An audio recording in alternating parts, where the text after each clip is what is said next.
Fibromialģiju nevarot izārstēt, tāpēc ārstēšana, ko piedāvā medicīna un to, ko viņi it kā var palīdzēt, ir vērsta uz simptomu mazināšanu. No viņu puses vispār neiet runa par cēloņu meklēšanu. Medicīnai fibromialģijas ārstēšana ir viens aburtais loks, ja tev ir ļoti smags stāvoklis, jo tos medikamentus, kuri viņi izraksta, ir tik daudz side efektu, un tie sapas īstenībā ar diagnozes fibromialģijas simptomiem. Sanāk, ka mēs viņus nesamazinām, bet stimulējam uzliesmojumam, jo medikamentiem ir tieši tādi paši side efekti. Protams, atkarīgs no jūsu stāvokļa un tieši kādus medikamentus jūs dzerat. Metodas ir daudz, galvenais darīt. Simptomus mēs arī paši varam sākt mazināt, cēloni meklēt, varam sākt jau no šodienas, ja jums ir fibromialģija, bet, protams, ir jāzina, no kura gala sākt. Zinām, ka galvenais fibromialģijas cēlonis ir stress, nervu sistēma.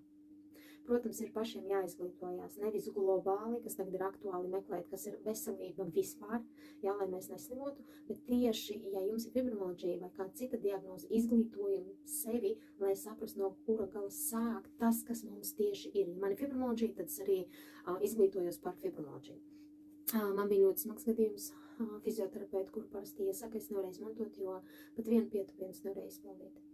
Parastu ūdens krūzi, glāzi nevarēja noturēt, krita no rokām ārā, tad sākās panikas, asaras, trīce, jogas meditācijas man pilnībā atkrita, jo stresu un depresija pārņēma mani pilnībā, koncentrēties nespēju es vispār.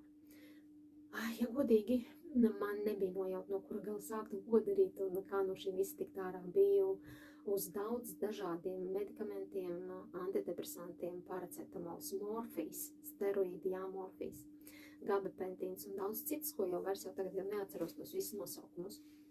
Lielāko stresu, protams, man uzsver to diagnozi tilģa leukēmiju, jo palasot internetā, kad nosaka šo diagnozi, tad tev paliek 5 gadi, ko dzīvot.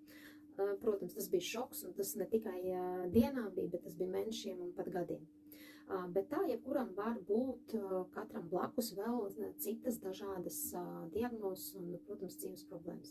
Ir jāsaprot, ka nevar paļauties uz nevienu. Ja esam slimnīcā, jāļaujās, lai ārsti dara savu darbu, bet ja mājās un saprotam, ka kaut kas jādara, ka tā mocīties vairs nevar, tad ar mazumiņu pamazām.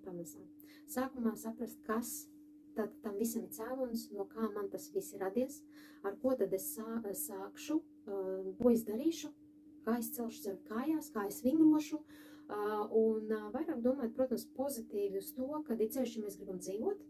Es pati lietoju jau gadiem uzturbagātinātājus, kas man ļoti palīdz, un arī fibromialģijai ir attiecīgi uzturbagātinātāji, kuri ir jālieto obligāti, un mīļā tas ir ilgtermiņā, protams, ilgtermiņā.